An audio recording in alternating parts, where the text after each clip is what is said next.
Olá, muito boa noite para você. Começa agora mais uma Central Globo News.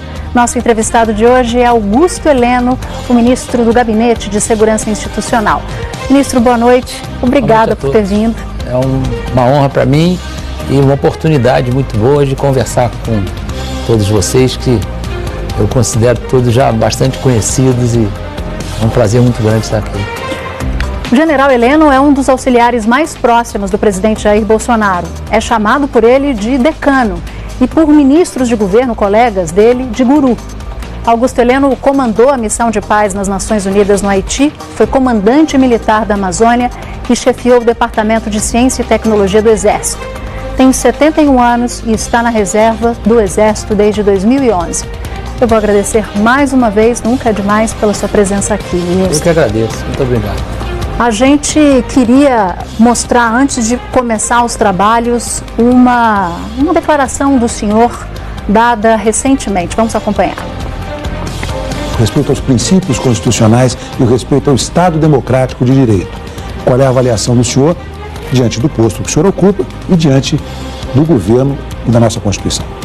Eu acho que isso tem sido colocado de forma indiscutível.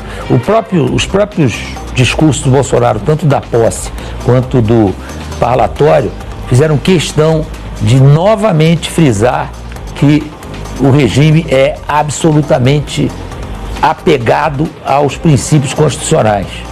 Nós mesmos, todos nós sabemos que há aspectos da Constituição que merecem ser modificados, mas tem instrumentos legais para fazer isso, né? E são esses instrumentos legais que, se necessário, vão ser utilizados. Nenhuma outra solução fora da democracia e fora da Constituição pode ser sequer aventada. Nós já chegamos à conclusão que este não é o caminho para nenhum país do mundo. E comigo nessa entrevista os colegas Valdo Cruz, Cristiana Lobo, Júlia Duailib, Merval Pereira, Gerson Camarote. A vocês dou muito boa noite, meus amigos. Boa noite. Ministro, a gente acompanhou aí a sua declaração antiga, uma defesa nem tão antiga assim, recente, uma defesa enfática da Constituição. O presidente Jair Bolsonaro fez essa defesa de que a única direção, o último caminho, o único caminho é a democracia. E recentemente surgiram apoios de aliados do governo a manifestações contra o Congresso Nacional, contra a mais alta corte do país, o Supremo Tribunal Federal. Mudou alguma coisa nessa disposição do governo? Não, de jeito nenhum. O próprio presidente, ele é muito enfático. Toda vez que ele tem oportunidade, ele defende o regime democrático, defende a independência dos poderes e defende, sobretudo, essa consciência de que esse é o único caminho para qualquer país do mundo. Nós temos certeza que qualquer derivativo disso vai levar o país a um abismo sem fim, né? Nós estamos assistindo aí a Venezuela, que enveredou por um caminho indesejável e que o povo está pagando caro por essa opção, né? Foi uma escolha muito ruim e temos que esperar agora ver o que vai acontecer com a Venezuela para que esse povo possa sair dessa situação. Ministro, apesar disso, apesar do que o senhor está afirmando e o presidente Bolsonaro tem afirmado, ele, nesse episódio, ele chegou a compartilhar convocação para essas manifestações que tem como base a crítica à política, ao Congresso, à imprensa, ao Supremo. E depois ele mudou, chegou a pensar em ir participar dessa manifestação, depois ele mudou. O senhor, que é considerado um mais próximo dele, o senhor teve alguma participação nessa mudança de comportamento? Não. Ele se convenceu que ele, como presidente da República, ele não deveria nem incentivar, nem desautorizar a manifestação, e muito menos participar. Deixasse essa manifestação acontecer como aconteceu a manifestação dos estudantes e professores. São manifestações naturais do regime democrático, desde que não seja objeto de violência, de confrontos. Se for pacífico, ordeira, faz parte do show, né? E ele sabe disso. Ele na reunião dos ministros, ele colocou claramente, olha, eu não vou participar, e ele não recomendou que os ministros não participassem. Ele disse, olha, meu conselho é que não participem, porque é uma manifestação popular, mas nós não devemos participar por estarmos na cúpula do governo. Mas, ministro, o sentido dessa manifestação, pelo menos o sentido mais visível, é contra as instituições brasileiras. É como se as instituições estivessem pressionando o presidente, impedindo o presidente de governar. Aí o tema não é dos mais democráticos. Mas a gente não pode levar também para esse extremo, que seja uma pressão contra as instituições brasileiras. O que a gente está percebendo é que o Brasil está na beira do abismo e muita gente quer caracterizar que esse caminho foi trilhado agora em 5 meses. Não foi, né? Esse caminho foi trilhado aí nos últimos 15 anos, pelo menos. E a nossa situação hoje é uma situação onde nós não temos opção. Não interessa que o presidente é o Jair Bolsonaro. O país precisa ter a consciência de que agora nós temos que colocar o que ele fala sempre, que não é de autoria dele, isso é um lema que era da Brigada Paraquedista há muito tempo, o Brasil acima de tudo. E nós temos que entender que essa opção agora não existe. Não interessa quem é o presidente, não interessa quem é o Congresso, todos têm que pensar que o Brasil está vivendo uma crise muito séria. E nós não temos muito espaço para ficar manobrando, nós precisamos que as coisas aconteçam rapidamente. Agora, ministro, uma coisa, quem está no governo precisa de manifestação a seu favor? Não é estranho, você está governando e precisa de uma manifestação a seu favor? Não sou estranho isso? Não, eu acho que essa manifestação ela é muito mais a favor de uma governabilidade sem concessões, porque o que parece é que diante da falta de concessões, diante do tomar lá da cá, né, da troca de favores, que então não pode acontecer nada no país. Ora, isso não pode, o país não pode mais encarar o seu futuro dessa maneira. Tem que sair dessa trajetória de tudo que acontece, tem que ser na base de eu dou alguma coisa e você me dá alguma coisa em troca. Não pode ser assim. Há coisas que o destino do país, dos nossos filhos, dos nossos netos, estão envolvidos nisso. E não tem espaço. Agora tem um troço chamado Nova Previdência, que todos têm que encarar como sendo a saída para esse momento. Depois a gente faz outras manobras, outros planejamentos, mas agora é importantíssimo para o país adotar esse caminho. Vamos aprovar a nova Previdência, porque é o que pode nos trazer, em curto prazo, investimento, volta do crescimento econômico. Pode ver o crescimento econômico. O presidente teve muito pouca atuação nisso aí. Recebeu o país falido, sem dinheiro para nada. Os ministros, eu vejo lá as reuniões de ministros, onde é a briga do Paulo Guedes. É com os ministros que precisam de dinheiro para fazer a coisa funcionar. Não tem dinheiro, não tem de onde tirar. O país está literalmente falido.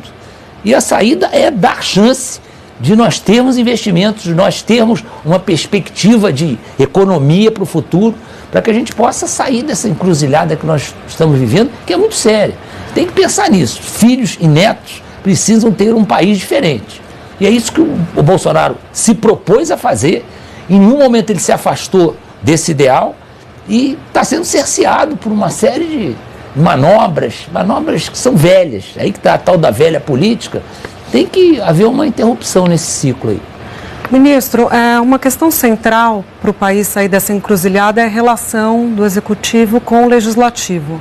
Recentemente, o presidente compartilhou um texto no qual o texto defende que o Brasil é ingovernável fora dos conchavos. O senhor concorda com essa tese? O que o presidente quer dizer quando ele compartilha essa ideia? Que ou o Brasil não será governado ou ele terá que fazer uma adesão ao toma lá da cá? Não, adesão ele não vai fazer. Eu já vi várias vezes chegarem para ele com essa possibilidade, ele jamais concordou. Disse, eu não vou me afastar do que eu prometi. Quem chega para ele com essa possibilidade, ministro? Todo mundo fala para ele isso. Quem está próximo dele e que tem uma visão, no mínimo patriótica, sobre o Brasil, diz para ele: presidente, eu só vai aderir ao toma lá da cá? De jeito nenhum. Eu não vou abrir mão dos meus princípios. Né? Então isso aí está completamente consolidado na cabeça dele. Eu não vou abrir mão dos meus princípios. E o que ele falou, quer dizer, não foi ele que falou, está escrito naquele documento que ele me disse textualmente que não foi ele que fez, e logo depois apareceu um autor, né? Ali ele deixa, esse documento deixa claro isso aí. Nós não podemos mais aceitar que o Brasil, para ser governado, tenha que voltar a esse regime. Nós queremos sair dessa situação, vamos tentar um novo Brasil. O que ele está pregando? Vamos sair dessa situação, vamos tentar um novo Brasil, onde, é lógico, vai ter discussão política, vai ter oposição, vai ter situação, mas isso não pode ser um troca-troca de favores. Mas, ministro, o senhor, do jeito que está falando, o senhor está referendando, avalizando as acusações de que o Congresso está impedindo o presidente de governar. Não, ainda não aconteceu isso, né? Mas o passado me condena, né? Aquela história, o passado me condena. Então, o Congresso, durante largo tempo, atuou assim. Foi assim com a reeleição do Fernando Henrique, foi assim com o Mensalão, foi assim com o Petrolão. Mas quando ele aceita recriar ministérios como cidades e integração nacional, ele não sucumbiu a essa pressão? Depois não aconteceu. Não aconteceu. Primeiro que, na verdade, são dois ministérios bastante sobrecarregados. Um primeiro ponto. Já voltaram atrás nisso, né? Porque chegaram à conclusão que ia acrescentar muito pouco, ia atender a um pedido, talvez, do Centrão, disseram que era do Centrão, não sei exatamente, mas isso não ia caracterizar um toma lá da cá, né? Mas é o tal negócio, mais um ministério, não é uma coisa catastrófica. Hoje, essa votação que manteve os 22 ministérios foi genial, porque isso aí seria um desastre, a essa altura dos acontecimentos. Mais 7 ministérios para serem povoados, para ter que ter lugar para ficar, gente para ocupar os ministérios, seria desastroso para tudo que está sendo feito até agora. Porque o que acontece com a gente é o seguinte, o que a gente percebe, quem está lá na cúpula do poder, que tem muito mais coisa sendo desfeita do que feita. Porque cada lugar que a gente bota o dedo, tem muita coisa errada, né?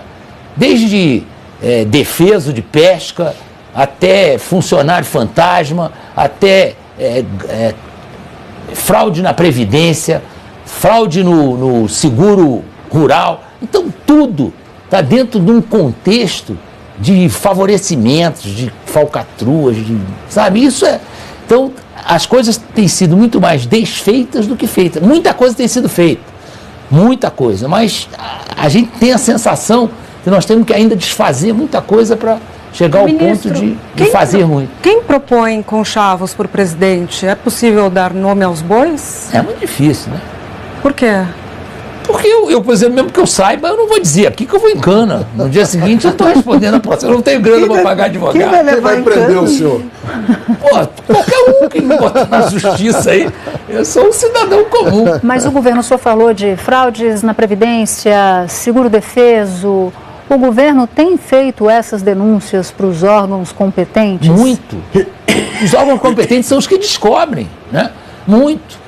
Mas ainda tem uma contaminação muito grande. A gente sente essa contaminação. A contaminação é flagrante, né? Em quase todos os órgãos públicos houve uma contaminação muito grande. Então isso aí não é muito fácil de solucionar, porque isso vem se arrastando 15 anos, né? Não foram 2 anos, nem foi um mandato.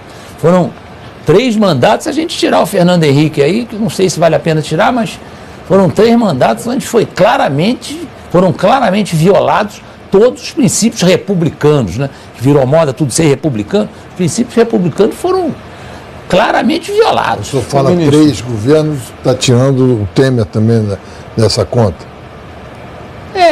Eu não tenho assim, eu acho que o presidente Temer foi muito honesto na passagem de governo, né? Mas também é um governo que está cheio de, como a gente brinca lá, de capivara, né? Está cheio de capivara. O que é capivara? Na gíria lá do Palácio é coisa ruim pendurada. Ministro, você tem, de um lado, a gente observa no Congresso Nacional também um desconforto com esse impasse, com essa relação com o Executivo.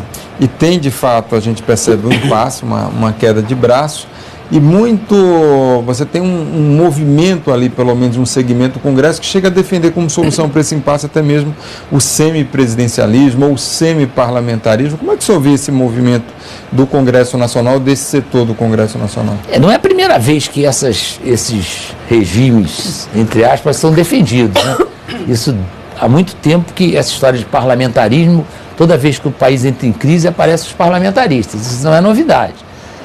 E eu acho que o que aconteceu com esse Congresso, tem muita gente nova, muita gente, a renovação do Congresso foi maior do que se pensava, que se imaginava. E muita gente sem ainda aquela vivência. Às vezes o sujeito nem teve tempo de estudar o processo legislativo. Então, ele fica olhando para o lado, vê o que vai acontecer.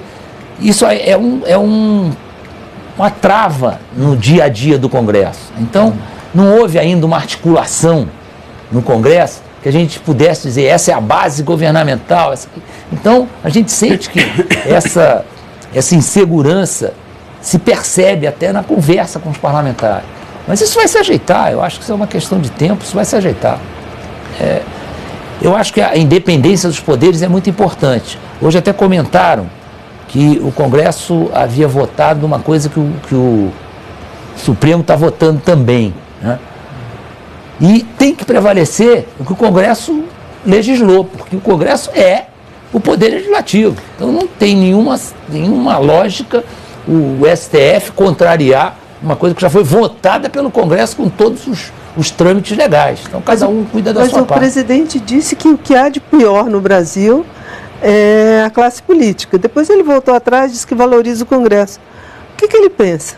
A primeira ou a segunda? Que ele valoriza o Congresso, até porque ele passou 28 anos lá. Ele conhece profundamente. Mas a vida do presidente, a vida política dele é no conflito. E agora o conflito dele é exatamente com a classe política, por questões que o senhor até fala, e a gente vê também essas tentativas do Congresso de arrancar um ministério a mais, ou um poder a mais. Hoje a palavra da moda é o protagonismo. O Congresso quer ser o protagonismo. Então, a minha pergunta é, incomoda ele essa participação aí do Congresso, porque ele foi eleito presidente, a impressão que se tem é que o presidente imaginava ter um poder maior do que o Congresso está dando a ele, porque o Congresso tem o seu poder político de legislar. Não, mas não imaginava não, porque ele, com esses 28 anos de parlamento, ele ganhou uma sensibilidade política muito grande. Quando a gente conversa com ele, tem coisas que, de vez em quando ele fala, o senhor conhece muito de tal assunto, mas de política sou eu que entendo. Ele já disse isso para o Paulo Guedes várias vezes. E o Paulo Guedes é um homem extremamente competente, capaz, mas ele diz para o Paulo Guedes, política eu que entendo, você não entende, né? Dizia isso para o ex-ministro da Educação. Então, é normal que ele use esse argumento. Então, quando ele usa esse morde-a-sopra, está dentro das características dele. E ele sabe a hora que vai morder, a hora que vai assoprar. Mas isso ajuda ou atrapalha? E aí que eu estou falando, eu não sou entendido em política, ele que entende, eu respeito muito esse... Então é deliberado, ele faz isso com o objetivo. Eu acredito que ele faça deliberado, entendeu? Ou seja, é uma forma de pressionar para depois afagar? Pressionada ali, daqui a pouco ele, não, peraí, não é bem assim. Mas isso não tem... isso agora em relação a essa MP 870, a própria ameaça de ir para as manifestações, isso fez o Congresso aprovar a medida provisória, ainda que tirando do ministro Moro o COAF, que é uma derrota que foi imposta ao mas aí governo. Atribuir isso às manifestações é um julgamento difícil, porque as manifestações não aconteceram. Vão ser numerosas, vão ser poucos os manifestantes, não dá para atribuir a isso. Mas uma coisa que eu tenho confiança é que o consenso popular a favor, que mudou, isso mudou bastante, né? O apoio da população à nova Previdência ou à reforma da Previdência não era grande, era pequeno. E a gente sente perfeitamente que hoje a famosa voz das ruas é a favor da nova Previdência.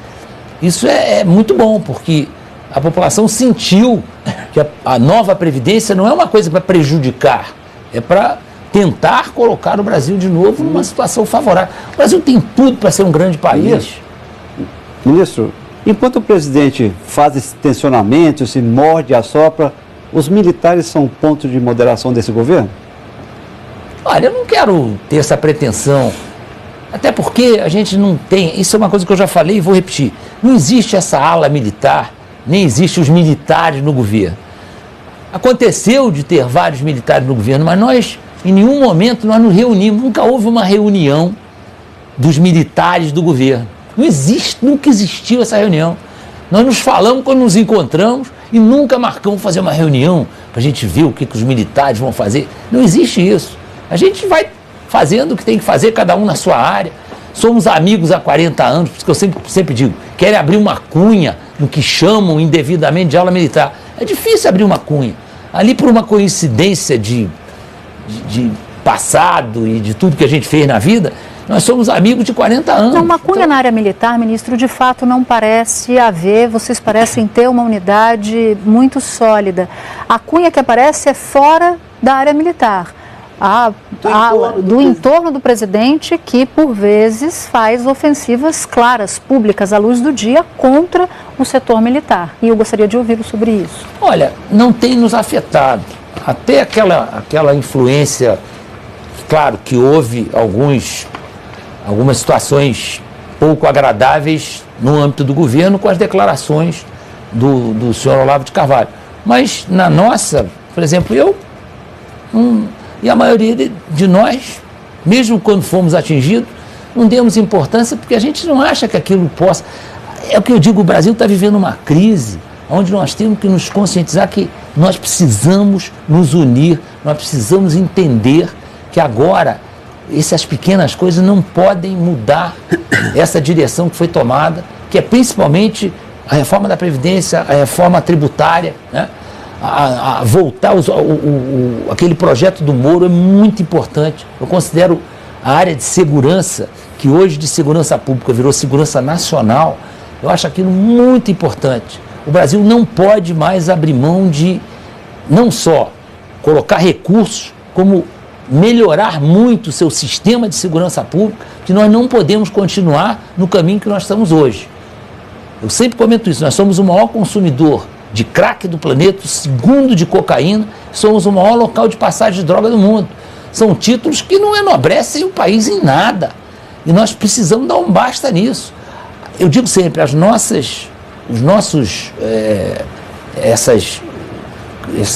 organizações criminosas, você pegar o livro de gestão, que hoje tem aos montes aí, eles são as únicas empresas que seguiram à risca o manual de gestão.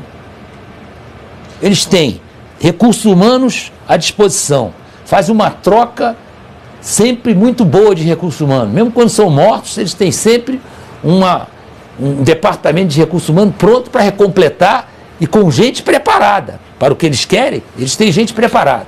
Mão de obra barata. Mão de obra pronta, né? Pronta, que quer entrar na empresa, né? Lealdade, disciplina ferrenha, né? O cara consegue comandar uma organização criminal de dentro do xadrez. Eles estenderam seus tentáculos, se transformaram em empresas multinacionais. Acesso a dinheiro sistema fácil. De comunicação excepcional de dentro do presídio, o cara comanda o tráfico. Eles conseguiram levar a impressão para a população que eles são imbatíveis, cada vez eles se parecem mais fortes, né? Então, eles conseguiram o que poucas empresas conseguiram na época que o Brasil estava afundado. Eles são as únicas empresas que cresceram. Isso é uma barbaridade, nós temos que dar atenção a isso e tratar isso aí com a seriedade que merece. Ô, ministro, voltando à questão do governo especificamente, há uma crítica grande em relação a algumas pastas que exibem excesso de ideologia. Posso exemplificar isso? Ministério da Educação, o próprio ministro já declarou recentemente, depois teve até uma reação muito forte em relação a uma questão específica de perseguir universidades que estavam ali fazendo balbúrdia, ou seja, uma ameaça clara. E uma outra questão, o próprio Ministério das Relações Exteriores. Você tem também críticas, até pelo alinhamento ideológico e automático com os Estados Unidos. Eu lhe pergunto, o senhor concorda com esse tipo de críticas? Vamos por partes, né, camarote? Primeiro, a primeira coisa que você citou, né, o Ministério da Educação. Talvez seja a pasta mais contaminada de todas, né, onde o trabalho ideológico foi nitidamente voltado para uma juventude que não teve opção. Ela foi conduzida por professores que iam para a sala de aula, não para dar aula, para fazer doutrinação. E quando a gente fala que é a área de humanas que faz isso, porque a área de humanas é muito mais propícia a esse tipo de atividade. Então, o contra-ataque também tem sido ideológico. É ideologia substituindo outra ideologia? Eu também não concordo que isso seja... Eu acho que as ideologias elas têm que conviver. O que não pode é você considerar que quem não professa a sua ideologia tem que ser excluído. Isso foi feito nas universidades brasileiras ao longo de todos esses anos. E ninguém criticou. Ninguém foi lá conferir. Isso é óbvio que está acontecendo, né? Eu acho outra coisa que eu acho assim, não sei se é pela minha formação. Você vai na Academia Militar das Agulhas Negras, você avisar, não precisa avisar. Vai lá, se você encontrar um papel no chão, para cada papel no chão que você encontrar, eu te dou R$100. Né? Você não encontra papel no chão, você não vê pichação. Os nossos apartamentos somos nós que arrumamos. Os nossos banheiros somos nós que lavamos, né? Como cadetes, terminando um curso superior. E temos um amor por aquilo ali para o resto da nossa vida. E eu vi isso, meu filho fez MBA, o CLA. Né? Pô, o CLA é um brinco e nos Estados Unidos a maioria das universidades são mantidas por doações de ex-alunos. Aqui a gente vê os alunos de universidades federais praticamente estudando de graça, capicharem a universidade, quebrarem, fumarem maconha dentro da universidade, fazerem exibições de libertinagem dentro da universidade. Será que isso constrói alguma coisa? Será que fazer protesto, porque isso está sendo condenado e está sendo combatido, tem lógica? Eu não vejo lógica nesse protesto. Protesto que não tem razão de ser. Que protestem por outras coisas. Mas ameaça corte de uma universidade por causa dessa balbúrdia? Não houve corte, houve um contingenciamento. Sim, depois isso mal explicado.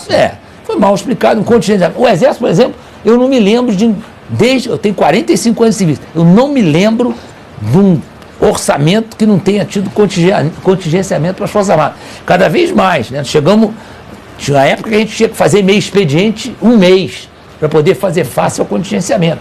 Então, contingenciamento sempre teve. É uma forma do governo segurar o dinheiro, evitar que tenha um resto a pagar, que é cruel na área econômica, e sempre foi normal. Aí que tá. Aí, ideologicamente, o cara transforma um contingenciamento num corte estrondoso na educação, vai acabar com a educação pública. Não, peraí, vocês estão gastando bem o dinheiro?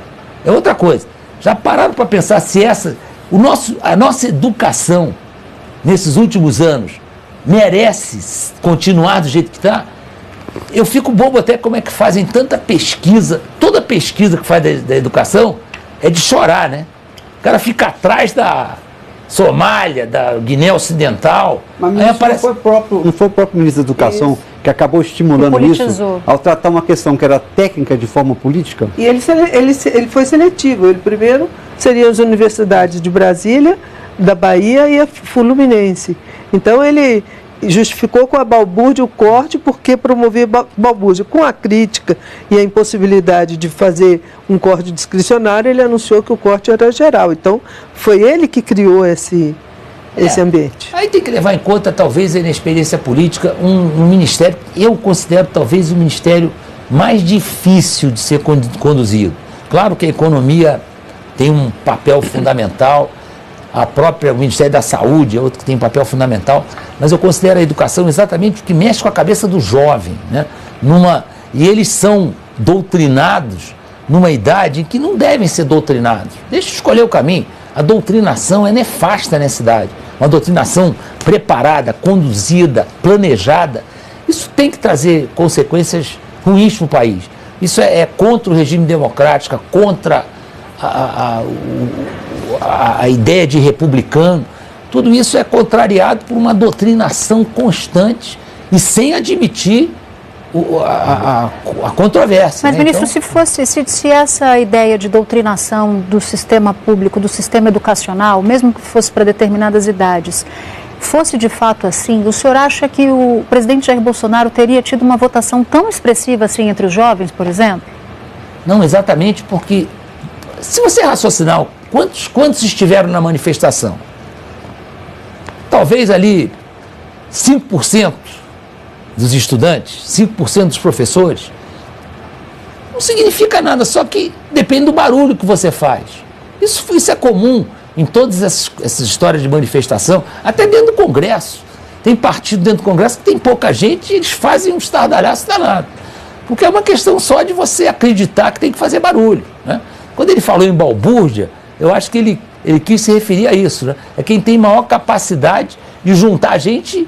Aquele negócio de black bloc que andou muito tempo na época das manifestações, aquilo eu sempre falei, isso aí é ensinado. A China tem vários cursos de condução de massa.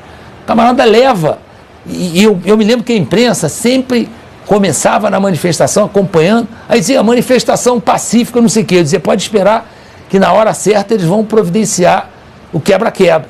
E eles são treinados para isso. O Black Bloc era treinado para isso. Leva a manifestação aparentemente pacífica, agora aqui nós vamos quebrar.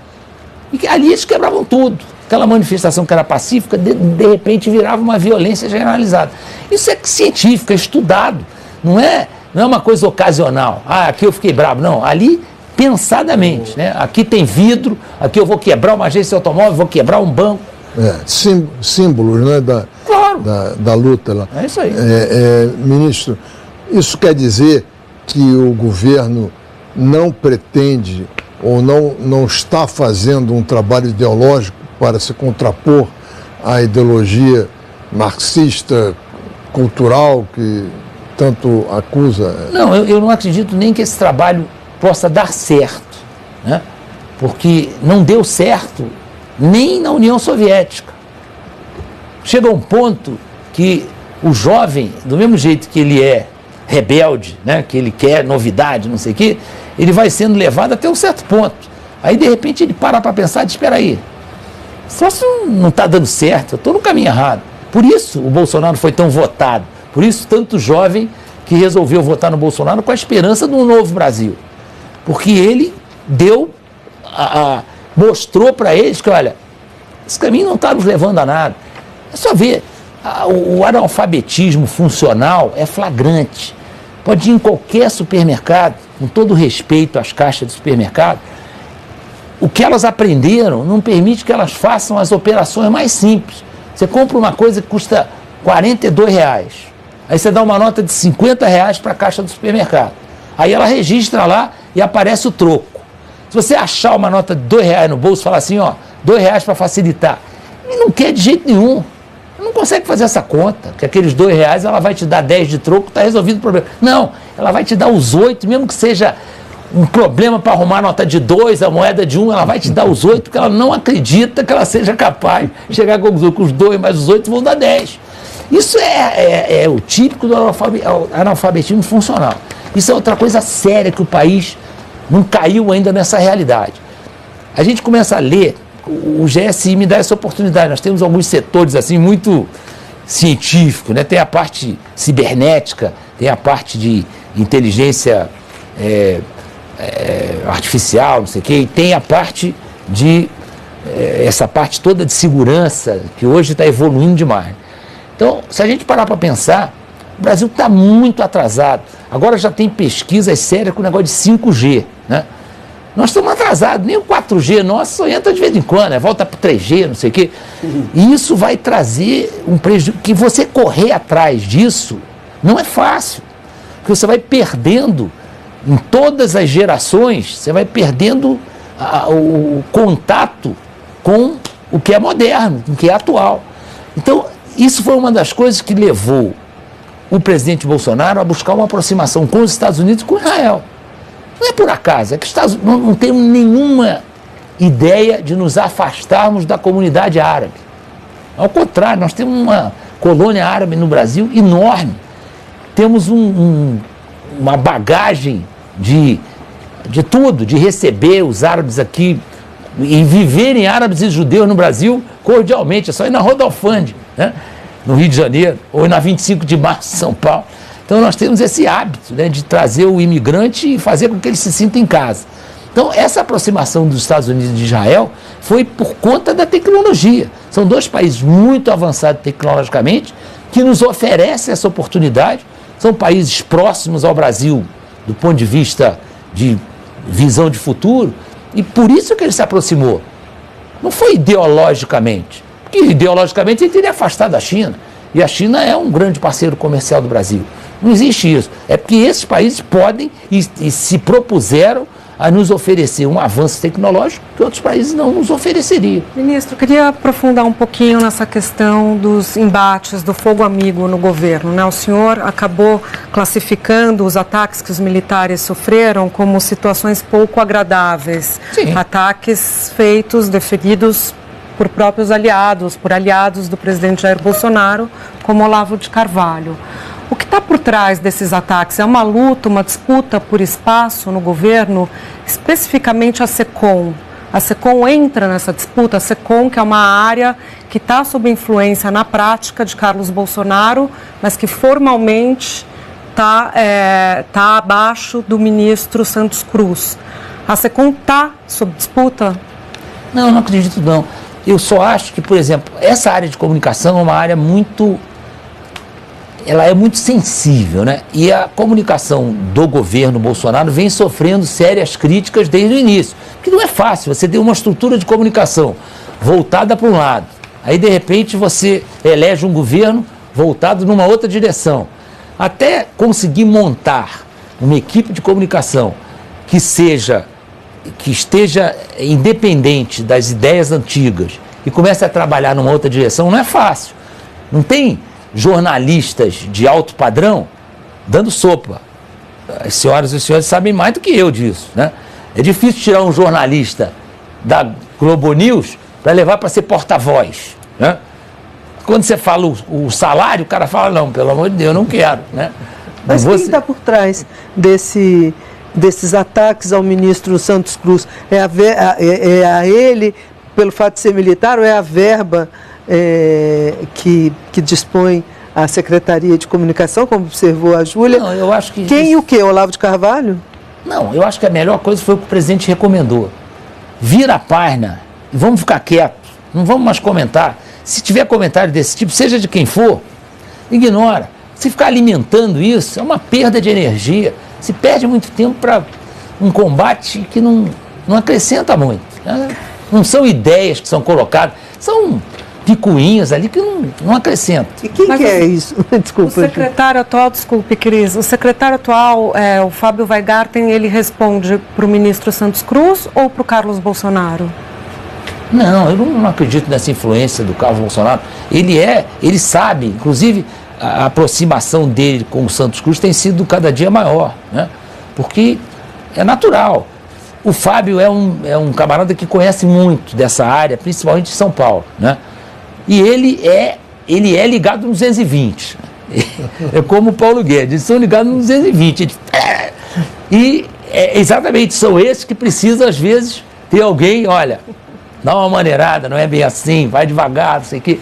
Isso é normal em todas as nossas atividades profissionais. Tem sempre gente de temperamentos diferentes. Mas eu acho que isso pouco a pouco vai se ajeitando e nós vamos ter uma evolução grande nessa área de comunicação. Eu confio muito nisso. O Santos Cruz é um camarada muito maleável, entendeu? Ele não é...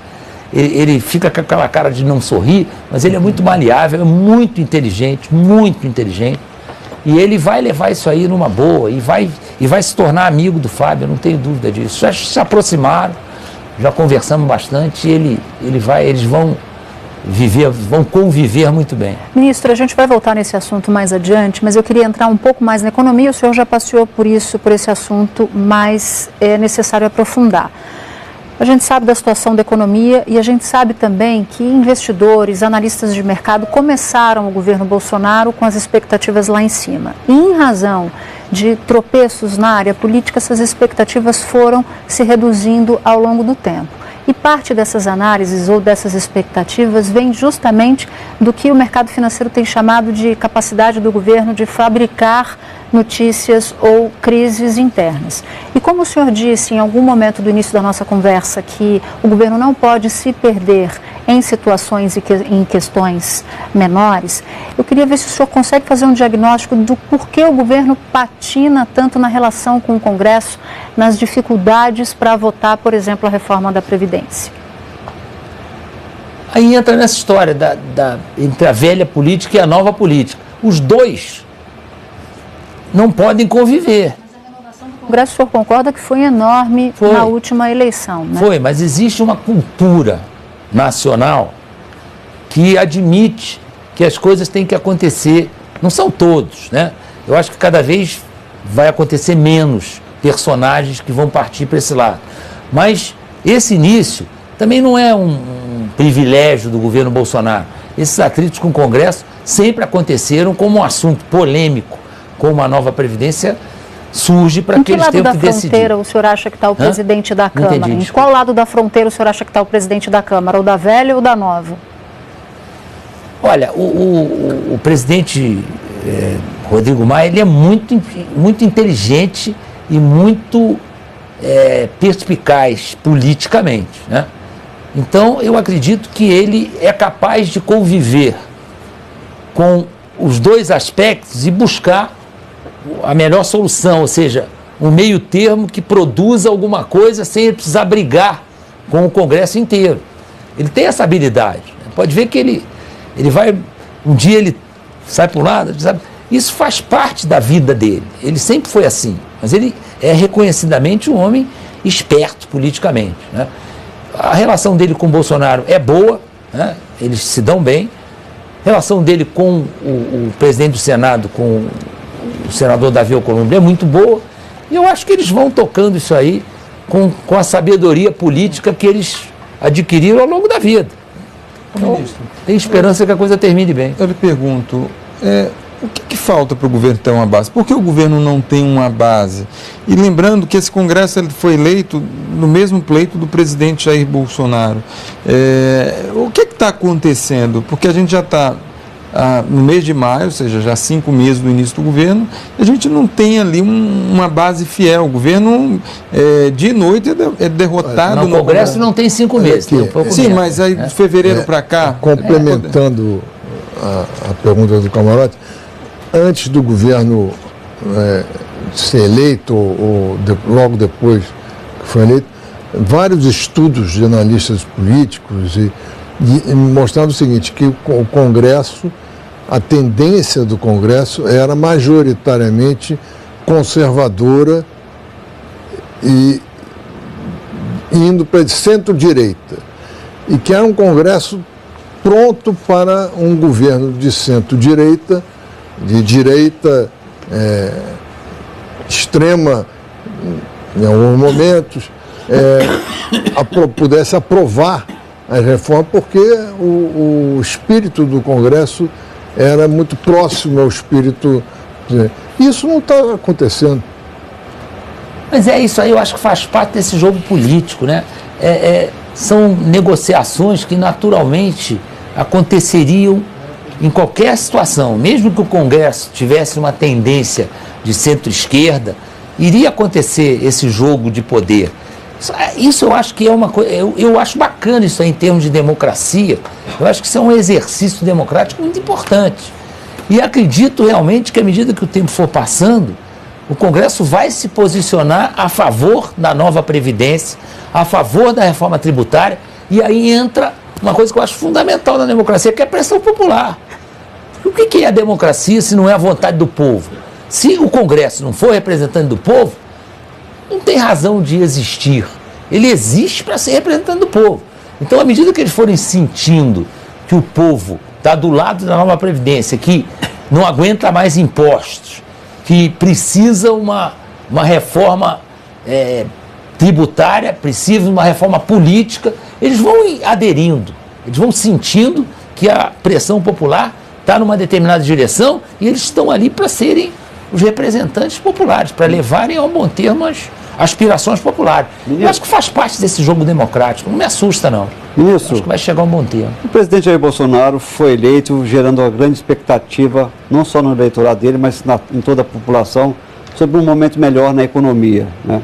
A gente começou o ano com previsão de crescimento de 2,5%, o ministro Paulo Guedes chegou a falar que a gente poderia crescer até 3%, só que desde então essas previsões de crescimento estão cadentes, já tem economistas falando que a gente pode crescer nesse ano abaixo de 1%, o desemprego, infelizmente, em vez de cair, como era a previsão, subiu pouco, mas subiu. O que deu errado?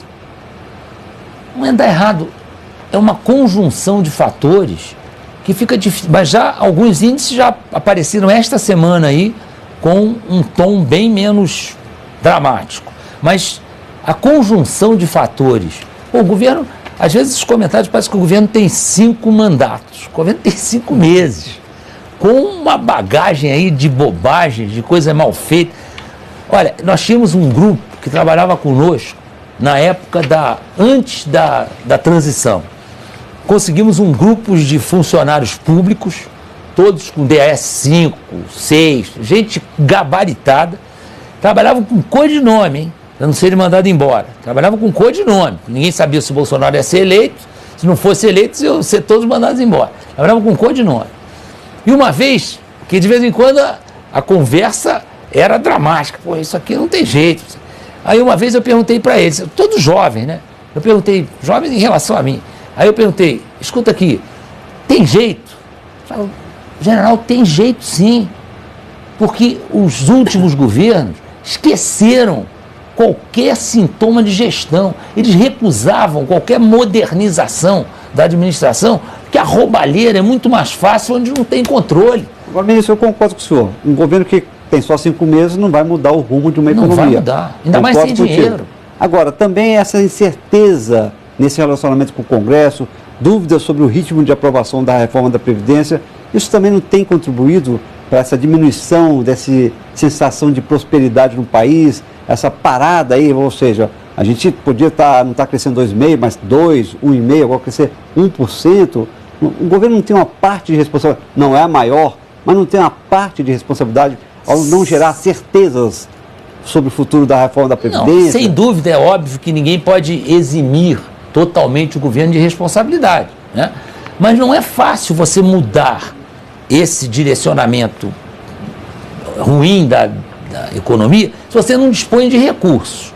Economia, se você não tiver recursos para investir, você depende do recurso que venha de fora, ou dos nossos empresários que vislumbrem entre colocar o dinheiro dele num investimento que talvez renda menos do que a produtividade, do que o empreendedorismo, mas que agora ele julgue mais seguro, ele só vai botar o dinheiro dele em jogo quando ele sentir, não, agora eu posso botar o meu dinheiro em jogo porque eu tenho certeza que tudo leva a crer que eu vou ganhar, mais do que em qualquer aplicação.